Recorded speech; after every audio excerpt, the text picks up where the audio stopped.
रसिक मायबापू नमस्कार. मी आपला लाडका कवी गायक व्याख्याता विजयकुमार मोकळे करंजगावकर, संभाजीनगर येतो. आपण भेटत आहोत काळजातल्या कविता या सदरामध्ये मी लिहिलेल्या आणि गायलेल्या आणि विविध काव्य संमेलनात सन्मानित झालेल्या कविता.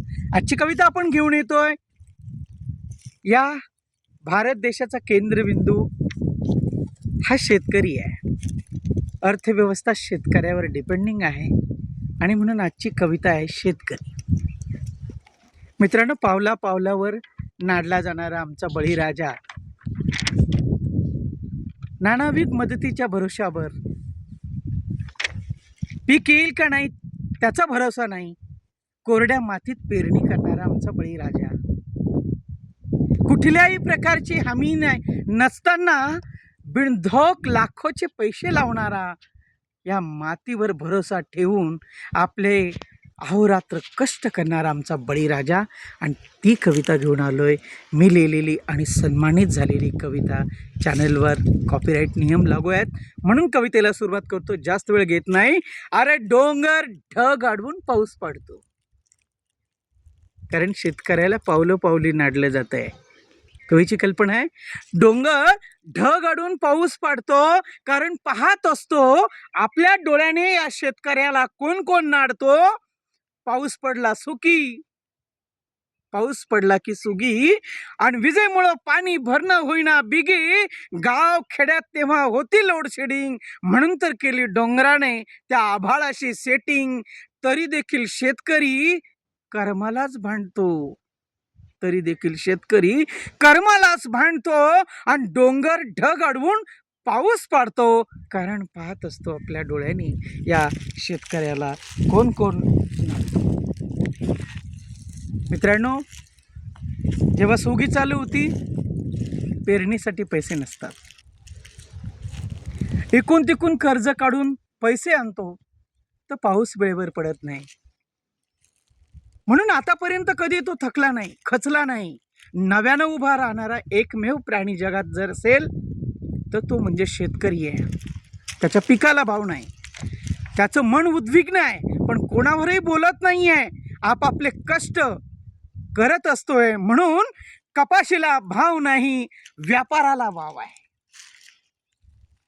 मित्रांनो, शेतकरी आमचा जो पिकवतो आणि बाजारात नेतो त्याच्या मालाला भाव नाही, पण जो व्यापारी त्याच्याकडून घेतो काही दिवस ठेवतो आणि त्याच्या मालाला भाव आहे. म्हणून कपाशीला भाव नाही, व्यापाराला भाव आहे, आणि त्याच्या खताच्या बिलात याचं कमिशनला नाव आहे. वजा बाकी होऊन पुन्हा मिशीवर ताव आहे. अरे पुन्हा खेळ आपला सावकाराकडे म्हणतो, इतका हिंमतबाज प्राणी हा शेतकरी.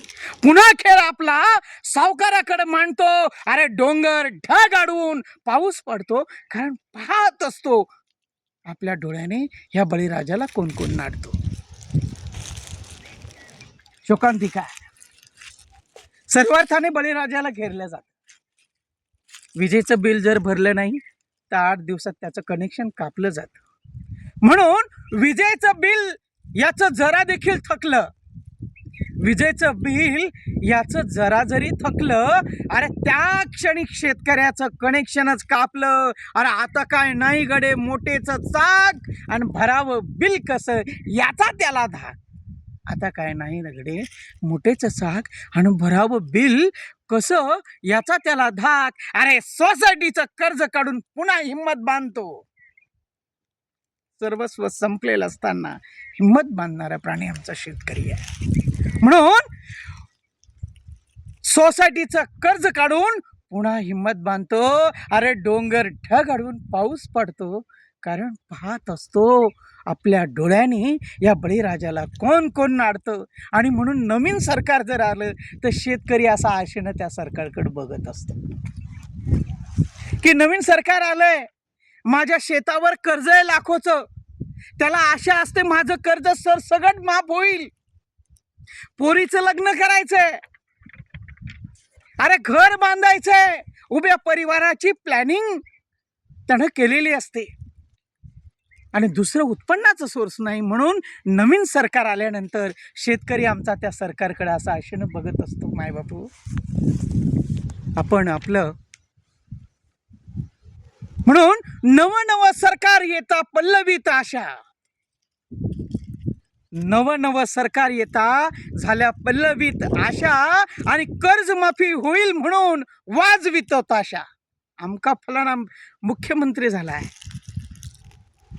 हा भाऊ कर्ज माफ करणार आहे असं म्हणून त्याच्या पारावर, गावाच्या टपरीवर, चहाच्या टपरीवर कायम गप्पा असतात. नाही, माझं कर्ज माफ होणार आहे असा स्वतःहून स्वतःला हिंमत देणारा प्राणी म्हणजे शेतकरी. म्हणून नवं सरकार येता पल्लवीत आशा, अरे कर्जमाफी होईल म्हणून वाजवित ताशा. अरे पुन्हा अपेक्षा भंगानं,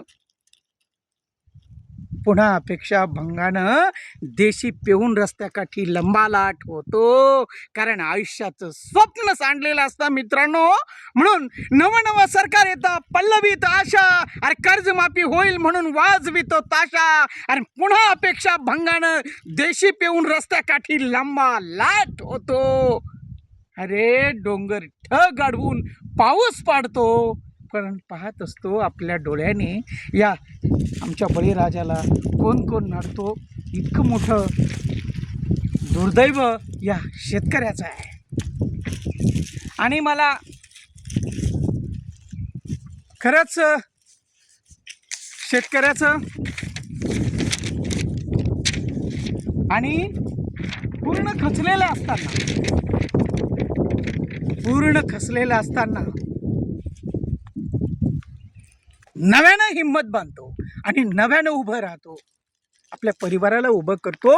आणि म्हणून पुन्हा सगळं संपल्याचं विसरून नव्यानं सुरुवात करतो. शेवटचा अंतरा मायबाप हो,